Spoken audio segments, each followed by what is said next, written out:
Baza për këtë përfundim janë disa faktorë.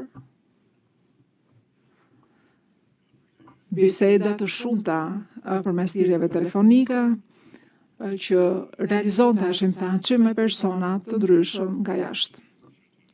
Do të thënë nga jashtë kështjellës. Pra telefoni binte në mënyrë të vazhdueshme, telefoni i tij binte në mënyrë të vazhdueshme.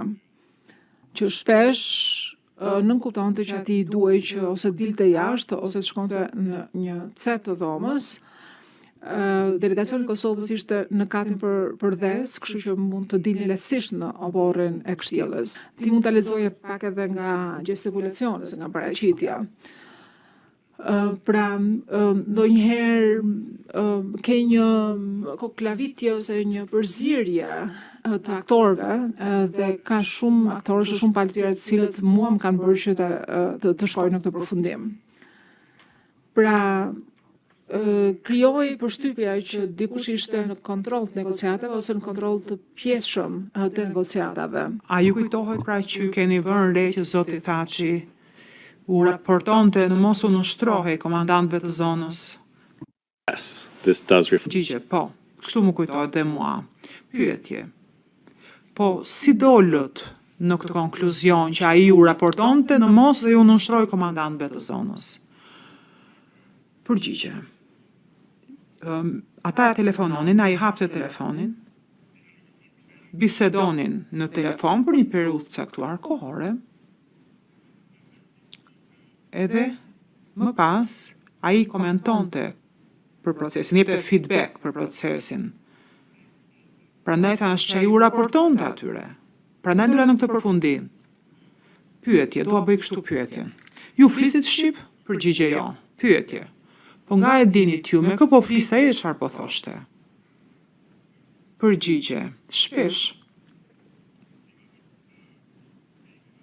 Me qenë se isha në kështjell, shpesh u kërkoja kolegëve shqiptar të Kosovës. I thosha, po me kë po flet Hashimi? Tërkohën, me kë është në telefon? Dhe ata më thonin, me ekipin e tij, me shqiptarët, kosovarët. Edhe më ata vetë nga thënë që po flet me komandantët lokal. Pyetje, ju kujtohet në një person konkret nga delegacioni që u ka thënë këtë?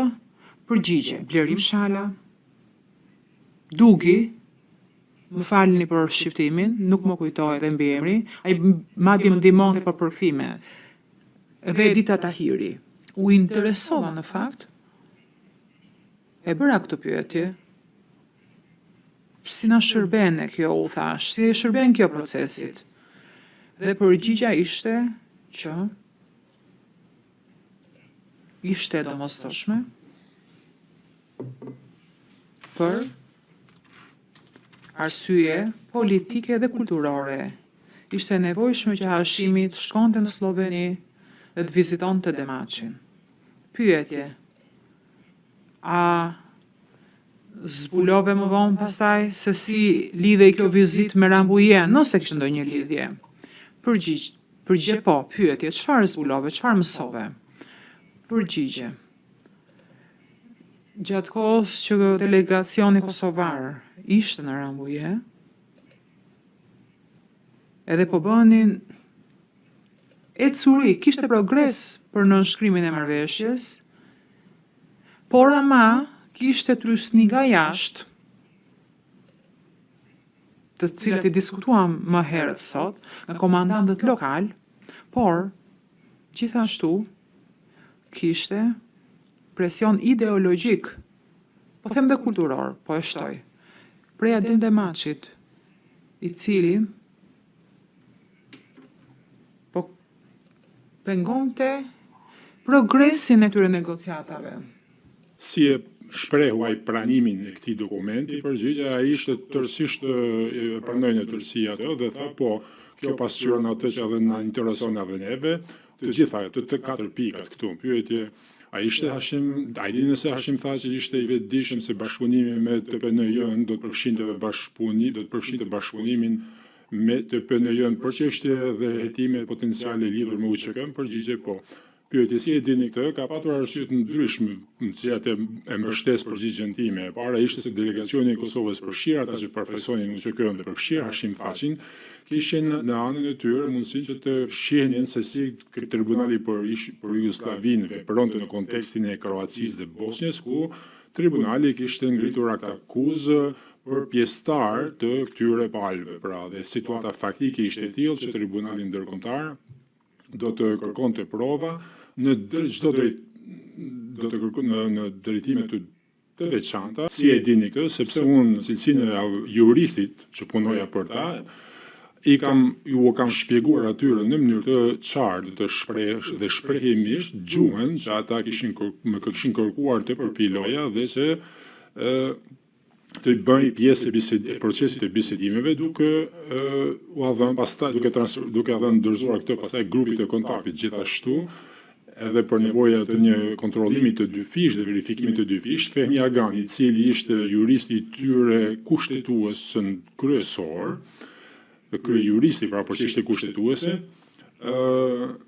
tha pra që unë do të punoja së bashku me të për të siguruar që ndërkohë që ne po transmetojmë, po kalonim informacionet në mënyrë të drejtë për drejt pjesëtarëve të delegacionit, se ai së bashku dhe unë do të kishim një kuptim të ndërsjellë të dispozitave që po përgatiteshin. Në shkurt të 99-s, a ju ka thënë ndonjëherë zoti Suroj që është ndjerë i kërcënuar nga Hashim Thaçi? Përgjigje: asnjëherë. Veton Suroj nuk më ka thënë asnjëherë, ose nuk më kalon të kuptoj në asnjë mënyrë, ose nuk më ka shfaqur asnjë sjellje që do më bënte mua të besoja që ai ishte i kërcënuar nga Hashim Thaçi, apo nga askush tjetër nga delegacioni shqiptar i Kosovës.